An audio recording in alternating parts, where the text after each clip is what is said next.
این باور کن نمیخوام ناراحتت کنم، اما اصلا حوصله بیرون رفتن ندارم. این گلی درست میگه. وقتی حوصله نباشه دل و دماغت هم به انجام کار نمیره. اگه حوصله نداره فایده ای هم نداره که بخوای به زور ببریش بیرون. اگه خودش نمیخواد چرا داری مجبورش میکنی؟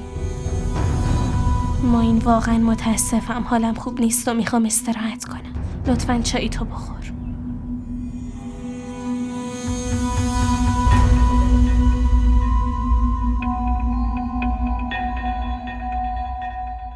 دلت میخواد بریم بیرون و حرف بزنیم؟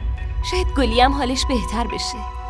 و اگه حالش بهتر نشد میتونیم به آرمان بگیم. اون گلی خوب میشناسه. ما که از پسش بر نمیاییم.